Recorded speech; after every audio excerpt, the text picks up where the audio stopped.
สวัสดีสบายดีจ้าเบิร์สุคนวันนี้เขามากินตำข้าวปุ้นกับอันนี้ปิ่งหอยก็ผักใบเขียวค่ะไม่ได้จ้ะไม่ได้จ้ะ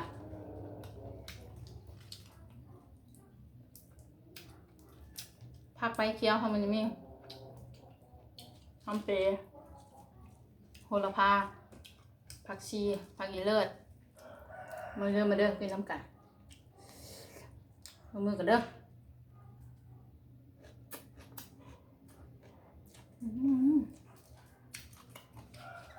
ส้ม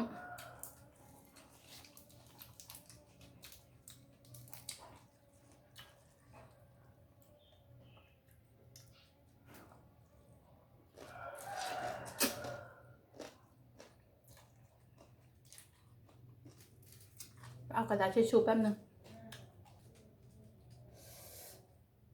ใส่มือขัดก่อน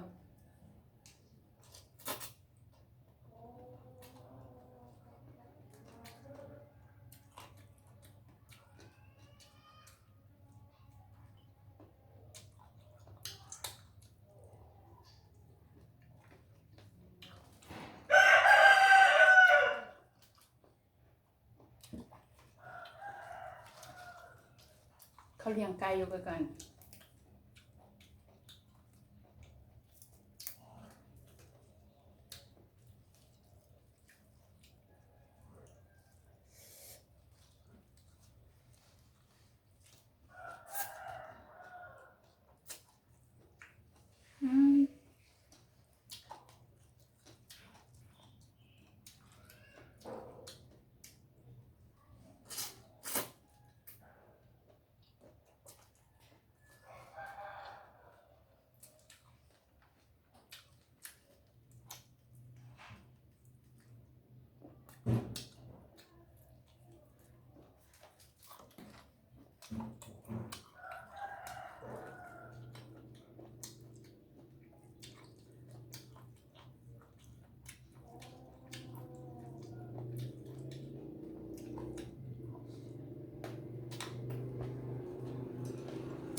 มาได้กินโดนเลยชอบแสบ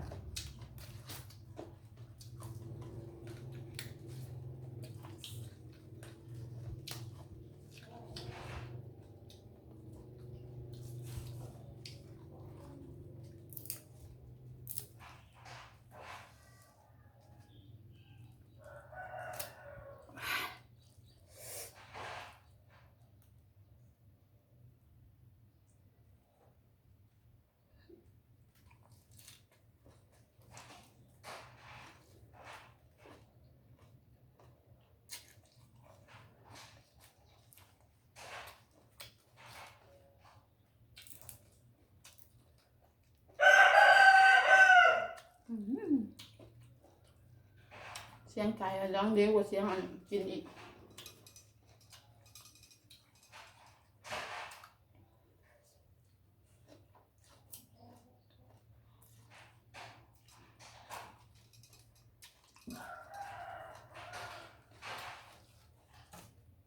เสียงกินอาจจะไม่ค่อยดัง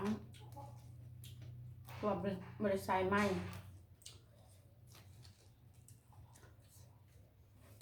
ก็ซื้อมากก็ใส่ก็คือบ่ใส่ไม่ได้ยินเสียงเลย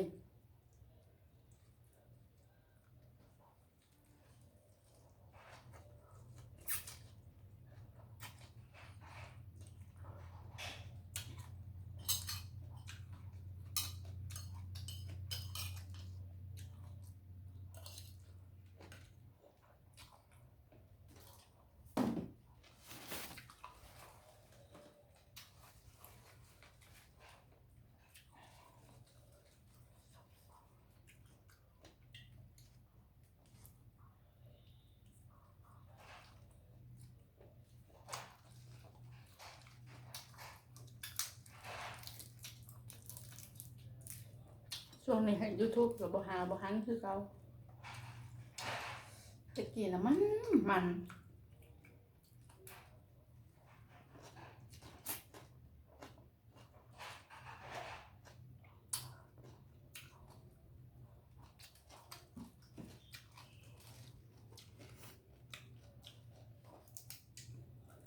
รวมผักใบเขียวเน้นเอาแต่สีเขียวๆเอาไว้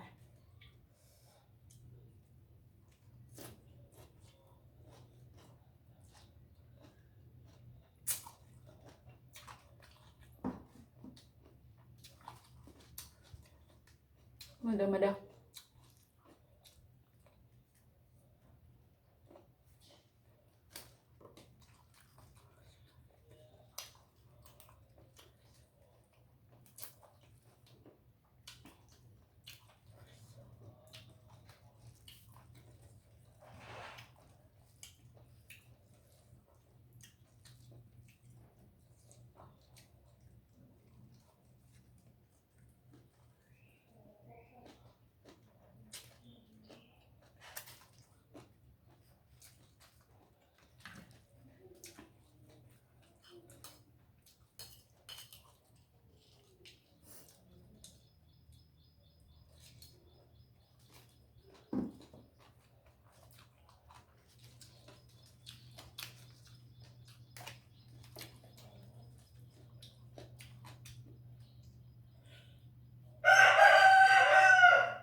แซ่บสะใจอุ้ยหอยเหี่ยหอยเหี่ย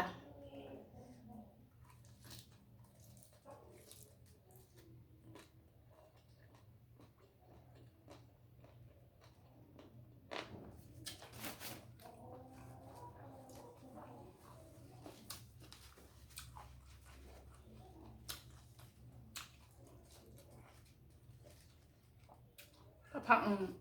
บ่ค่อยเข้ากันปานใดร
สชาติออกสมๆหวานๆ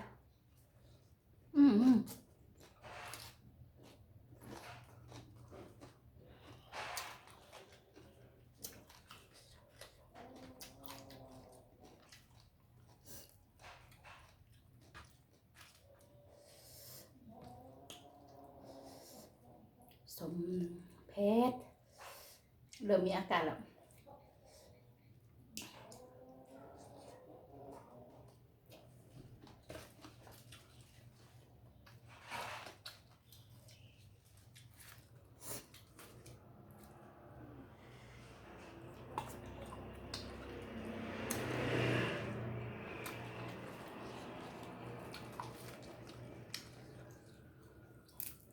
แซ่บ